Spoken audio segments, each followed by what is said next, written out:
चलिए शुरू करते हैं आज की जर्नी। कल हम समझ रहे थे कि वो जो लड़की है उसने अपना नाम नहीं बताया। उसने कहा कि मैंने अपना नाम आना रख लिया है। और वो जो लड़का था उसने भी बोला मेरा नाम अर्जुन है। तो उससे पूछा उसका पहले क्या नाम है असली, तो उसने तो बता दिया कि मेरा नाम विक्की माथुर है।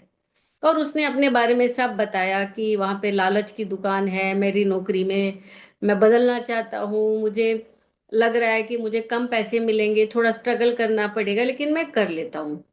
तो लड़की ने भी कहा कि हाँ अब मेरे को अपने आप को बदलना है। तो फिर उन्होंने आचार्य जी ने कहा कि जहाँ आप पहले घूमा करती थी वहां बिना मतलब जाती थी, अगर आपको घूमने का शौक है तो आप घूमिए, लेकिन आपके पास एक अर्थ हो, एक पर्पस हो, एक बड़ा उद्देश्य हो, उसको लेके घूमिए। तो दोनों को बात समझ में आ रही है। ठीक है। तो फिर वो बोलते हैं कि दोनों से पहली बार मेरी और एक विनम्र और अनुग्रह भरी नजर से मैंने उन्हें देखा। आगे कुछ कहने सुनने की बहुत जरूरत नहीं थी। मैं चुपचाप उठा, वहां से चला गया। आना को अपनी जिंदगी जीनी है और अर्जुन को अपनी। ठीक है। उनका अपना सच रहे इतना पर्याप्त है। उनकी जिंदगी में उनका अपना सच रहे इतना पर्याप्त है। ठीक है। अब यहाँ पे सच वाली बात आती है। और जब सच जिंदगी में आता है तो झूठ का अपना पूरा जो संसार है, जो कारोबार उसने खड़ा कर रखा होता है, वो बिखर जाता है। वो इसलिए नहीं बिखरा क्योंकि आपसे कुछ गलत हो गया, वो इसलिए बिखर रहा है क्योंकि अब आप कुछ सही करने लगे हो। समझ में आ रही है बात? तो फिर वो आचार्य जी कहते हैं कि ये अच्छे से समझिएगा, अपने आप को दोषी मत ठहराने लगिएगा। जो लोग सच्चाई की और मुक्ति की राह चलते हैं उनको तकलीफ आनी शुरू हो जाती है, बड़ी बड़ी तकलीफें आनी शुरू हो जाती हैं। और उनकी पूरी जो अपनी व्यवस्था है, पुरानी व्यवस्था, और जो उनका पूरा संसार है, उनके ढर्रे हैं, सब चरमराने लगते हैं। तो ये एक बहुत लग रहा है सिंपल सी बात है, लेकिन ये एक्चुअली बहुत गहरी बात है। वो गहरी बात इसमें क्या है कि यह बात जिंदगी के एक बहुत बड़े और गहरे सच को सामने लाती है। ठीक है। जब आप अपनी जिंदगी में सच्चाई और ईमानदारी को अपना लेते हैं, उसके साथ जीने लगते हैं, तो जो झूठ का सारा संसार है वो बिखरता है। ठीक है। कैसे? चाहे झूठ के दिखावे के संसार हो, या झूठ के रिश्ते हो, ठीक है, या आपकी अपनी गलत आदतें हो, वो सब बिखर जाती है। जिंदगी में आपकी गलत आदतें हो, झूठे रिश्ते हो, या दिखावे के रिश्ते हो, जब सच्चाई जिंदगी में सामने आती है तो सब टूट जाता है, बिखर जाता है। सवाल यह है क्यों? ऐसा क्यों होता है?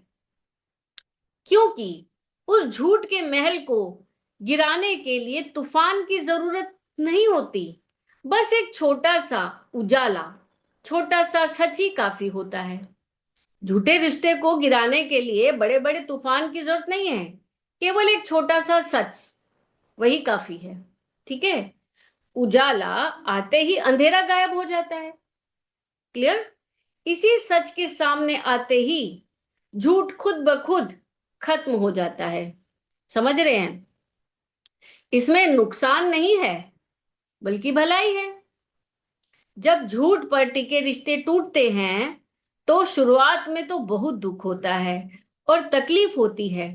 हमें लगता है हमारे साथ कुछ बहुत गलत हो गया है। समझ रहे हैं? लेकिन ये असल में नुकसान नहीं है, यह इस बात का सबूत है कि आपने अब गलत रास्ता छोड़कर सही रास्ता चुना है। समझ रहे हैं? जिंदगी में कुछ नया, मजबूत और सच्चा खड़ा करने के लिए पुराने और खोखले ढांचों को गिराना बेहद बेहद जरूरी होता है। क्लियर? ये जो पंक्तियां हैं ये हमें हिम्मत देती हैं। हमें निराश नहीं होना चाहिए। हमारी जिंदगी में से कचरा साफ हो रहा है और अब आप बेहतर और सही होने जा रहे हैं। बात समझ में आ रही है? आप अपने आप को दोषी मत ठहराने लगिए। क्यों? इस बात का अर्थ यह है कि जब कोई इंसान सच्चाई पर, ईमानदारी पर या आत्म सुधार आत्म सुधार के रास्ते पर चलना शुरू करता है, तो अक्सर उसके दोस्त, उसके नाते रिश्तेदार, उसके कुलीग्स उसे दोषी और गुनहगार महसूस कराते हैं। समझ रहे हैं? महसूस कराते हैं। और आपको क्यों खुद को दोषी मानना है ना? क्यों मानना है आपको? नहीं मानना चाहिए ना आपको दोषी। क्यों नहीं मानना चाहिए?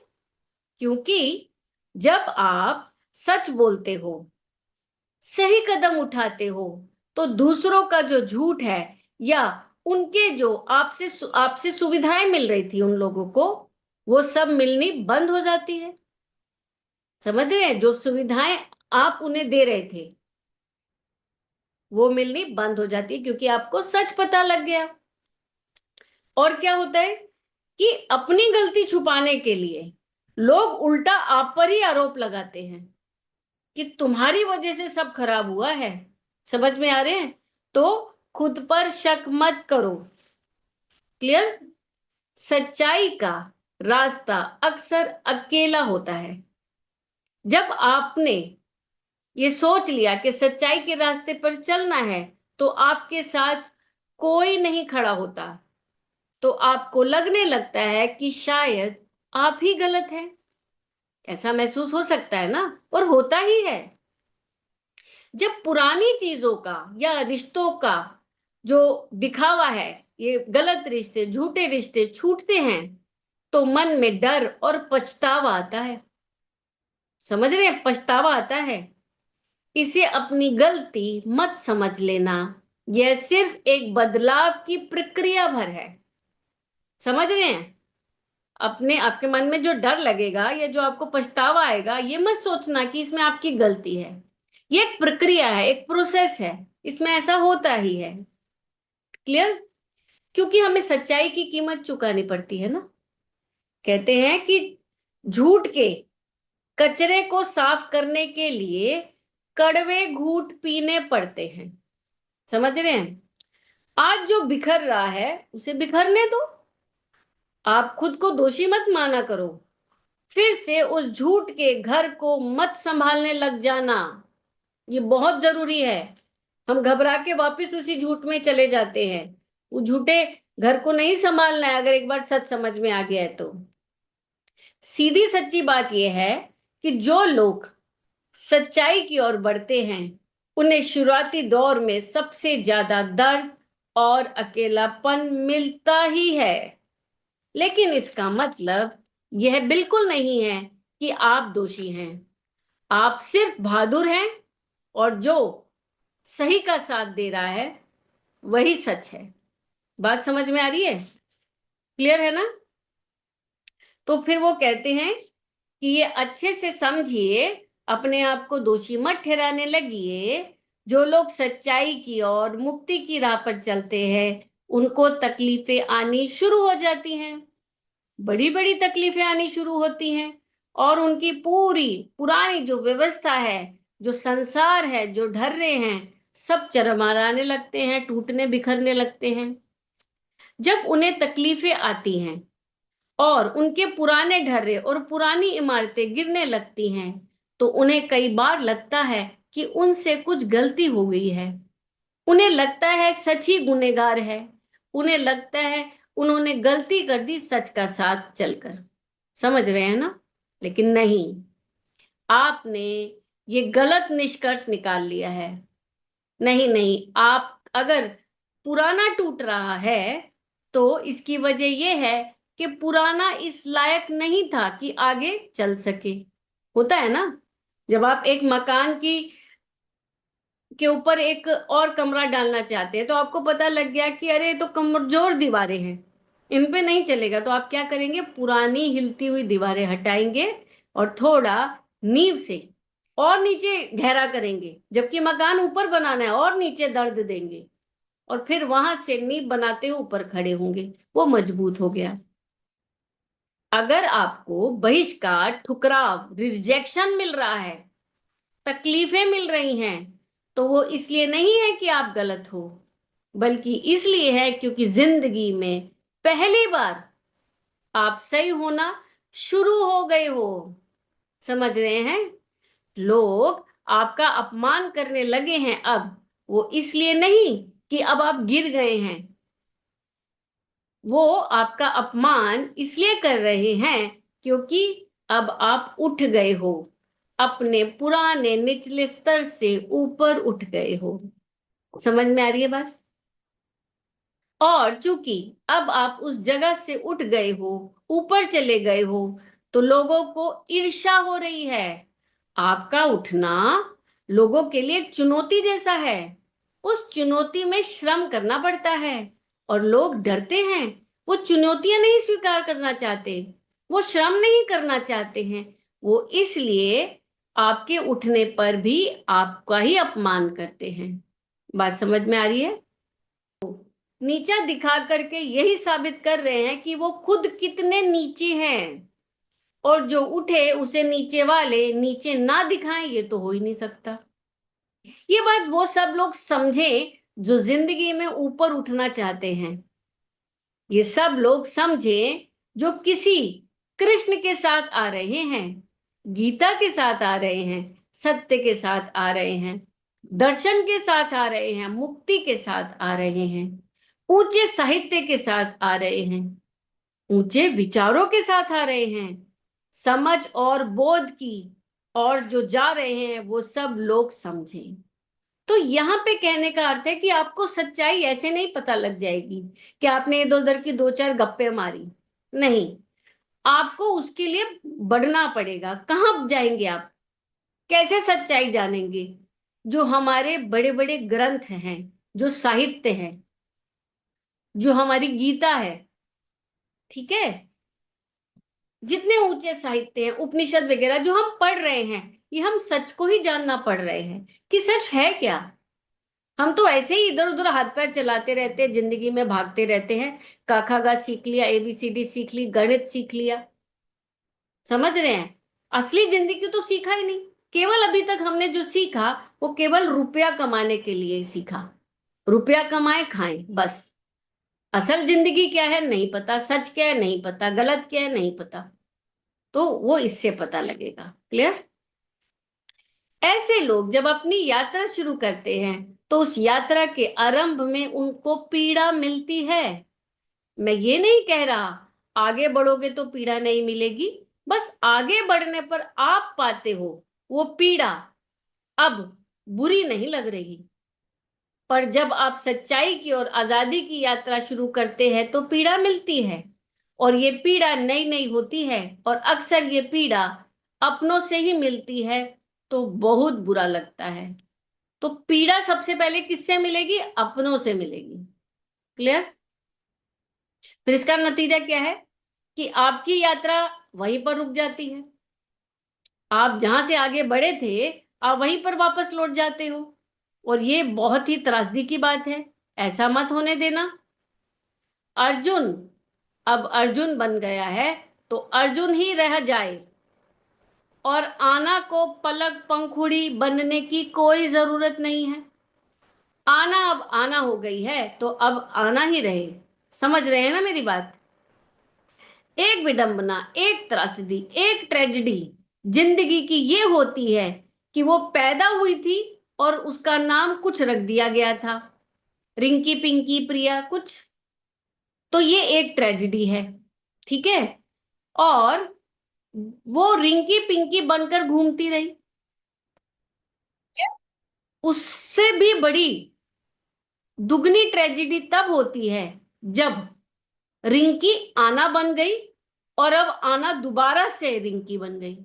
समझ रहे? ये बड़ी दुखद बात है कि आप पहले विक्की थे, अब अर्जुन बन गए, और जब परेशानी आई तो वापस आप विक्की बन गए। ऐसा नहीं होना चाहिए। अगर बन रहे हो आना, तो रिंकी मत बन जाना। अगर बन रहे हो अर्जुन, तो चिंकी पिंकी, चिंकी विक्की वगैरह सब मत बन जाना दोबारा। अब आगे आ ही गए हो तो आगे बढ़ते रहना, रुकना मत।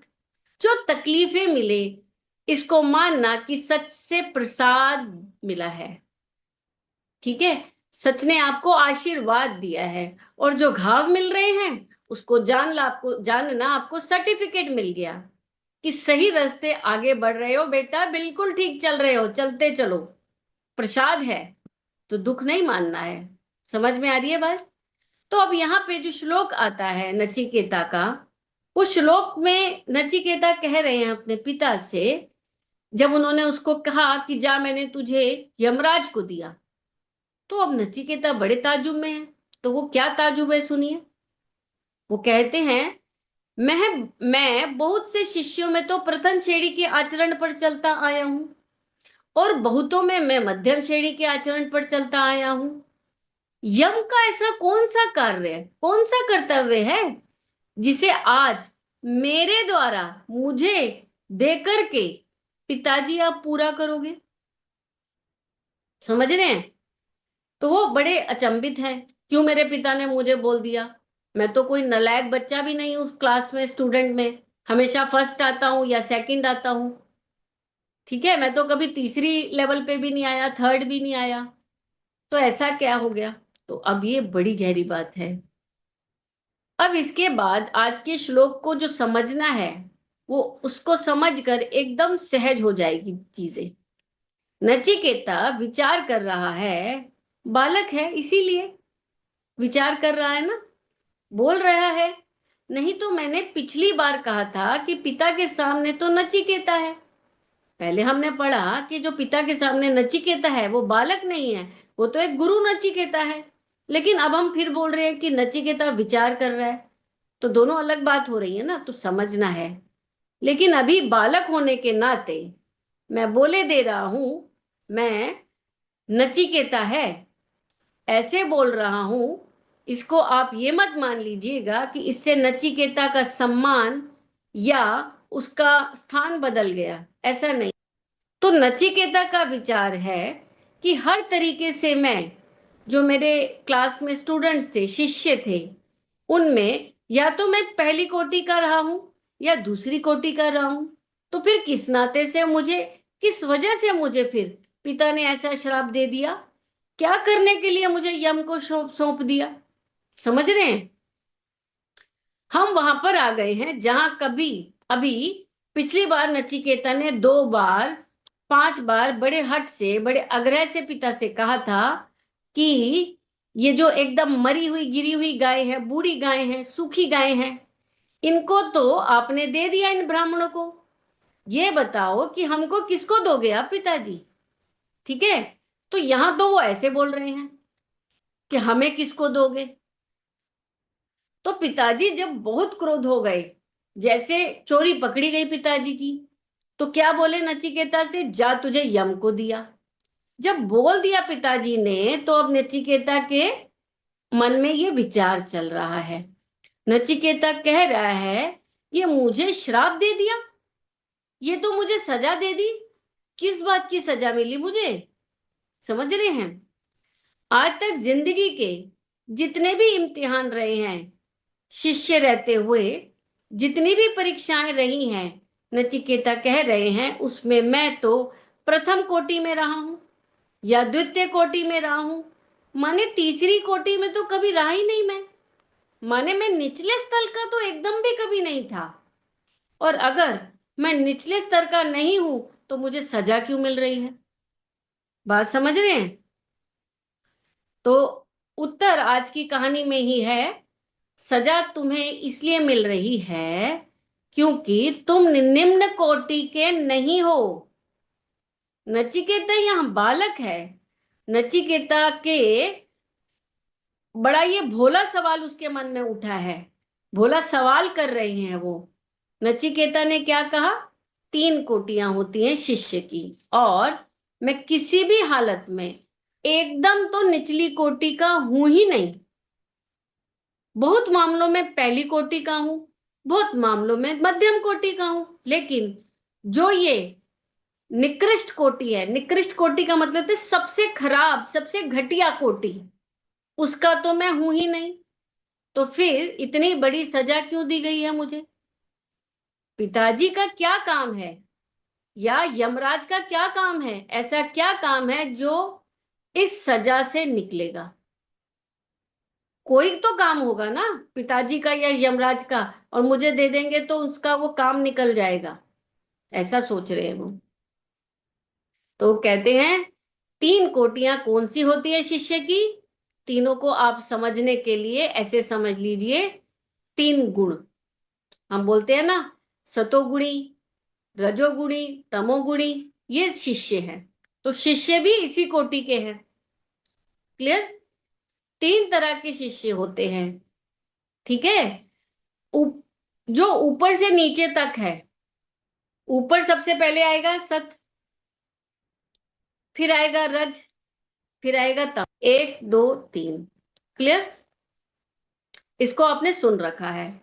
और प्रकृति के तीनों गुण जो है, श्रीमद् भागवत गीता में सांख्य योग के अनुसार वो भी ये 3 ही है, सत रज तम। क्लियर? तो सत होता है, उसको लिख समझिए, सूक्ष्म, बिल्कुल सूक्ष्म। और जो रज होता है उसे बोलते हैं स्थूल, और जो तम होता है उसे बोलते हैं जड़। क्लियर? इसको समझेंगे, बड़ा इंटरेस्टिंग चीज है ये। तो वो कहते हैं कि जो सतोगुणी शिष्य होता है, उसका जो संबंध होता है वो होता है गुरु के साथ एकदम मौन का, चुप, एकदम इशारों में मौन, आवाज नहीं, शब्द नहीं, अपने आप अंदर से महसूस करना, मौन, सूक्ष्म हो गया। तो वहां जहां आपने सूक्ष्म बात बोली है, वहां पर हो गया मौन। मौन और सूक्ष्मता होता है। क्लियर? उसका संबंध गुरु के मौन से होता है। गुरु उससे बहुत बार बिल्कुल बात नहीं करते हैं, बात वगैरह नहीं होती। वो बस आता है शिष्य, चुपचाप बैठ जाता है गुरु के पास, इतने में उसका शिक्षण हो जाता है। वो बस चुपचाप बैठा करता है, और बैठना पर्याप्त है। क्लियर? फिर आता है रजोगुणी। रजोगुणी, उसका संबंध होता है शब्द से। शब्द का मतलब हो गया आज्ञा, निर्देश, बता दिया गया, बोला उसको जाओ ये करो, जाए वो करो। ठीक है। तो जो उसको बताया जाता है केवल वो वही करता है। क्लियर? तो वो मौन नहीं समझता, उसको निर्देश देने पड़ते हैं, समझाना पड़ता है, पर समझाओ तो वो समझ जाता है। क्लियर? और फिर जो तीसरी कोटि कोटि का आता है, उसे बोलते हैं तमोगुणी शिष्य। ये इसका गुरु से कोई संबंध ही नहीं होता, इसको कितना भी समझा लो ये नहीं समझता। ठीक है। इसीलिए कबीर जी कहते हैं, कहे कबीर कारी चादर कैसे चढ़े रंग। ये वो शिष्य हैं जैसे काली चादर पर रंग नहीं चढ़ता, वैसे ही ऐसे शिष्यों को कितना भी समझाओ, वही ढाक के 3 पात, इन्हें कोई फर्क नहीं पड़ता। तो ये सबसे निचली कोटि के शिष्य होते हैं। क्लियर हो गया? 3 तरह के हो गए ना। क्लियर? तो नचिकेता यहां पर कह रहे हैं, मैं सबसे निचली कोटि का तो किसी भी हालत में नहीं हूं। जितनी भी परीक्षाएं मेरी हुई हैं, उसमें मैं हमेशा प्रथम स्थान पर या हमेशा दूसरे स्थान पर आया हूं। क्लियर? तो माने मैं अच्छा ही शिष्य हूं, और अगर अच्छा शिष्य हूं तो ये मेरे साथ अभी क्यों हुआ? क्लियर?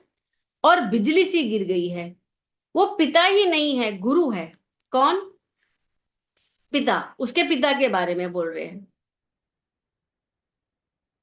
जो बोल दिया तो बोल दिया, गुरु का वचन एकदम फिर अकाट्य होता है, उससे पीछे नहीं हटते हैं। बोल दिया कि जा, तू अब जाएगा यहां से यम के पास, तो वो यम जाएगा। शिष्य अब पीछे नहीं हट सकता, गुरु की बात सिर माथे।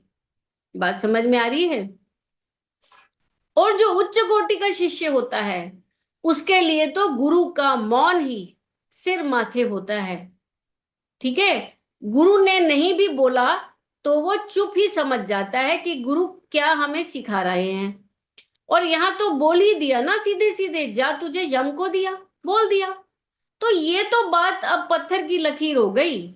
और नचिकेता अब अवाक खड़े हैं, झटका लग गया उन्हें, सदमा है, ये क्या हो गया, आश्चर्य।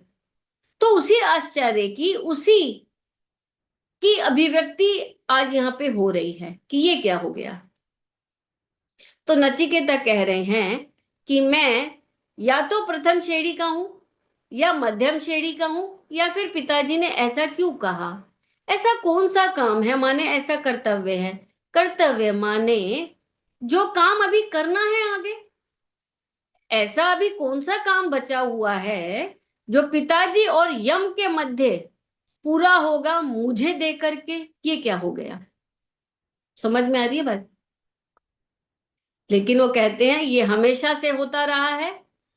जो नचिकेता जैसे होते हैं उन्हें पूरा ये समाज, पूरी ये व्यवस्था, यहां तक कि उनका अपना परिवार भी यम के हवाले कर देता है। और जो ये निम्न कोटि के सबसे घटिया लोग होते हैं, सबसे घटिया किस्म के शिष्य होते हैं, ठीक है, उन्हें लोग सीधे सीधे सीधे सिर माथे पर बिठा देते हैं। ये मानवता, इस तरह की जो ये मानवता रही है, ऐसा इतिहास रहा है। ठीक है, ये इतिहास रहा है कि जो हमारे सबसे ऊंचे होते आए हैं, हमने उनके साथ सबसे बड़ा दुर्व्यवहार ही करा है। हमने किसी ना किसी तरीके से उनको मौत दी है। समझ रहे हैं, पश्चिम देशों में ऐसा बहुत होता आया है।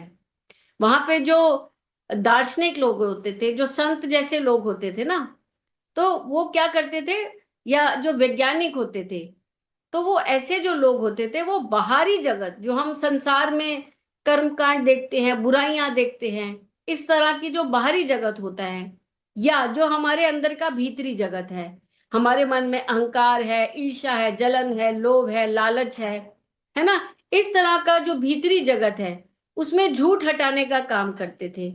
तो उनको सबको मारा गया है, शरीर से ही उनकी हत्या कर दी गई है।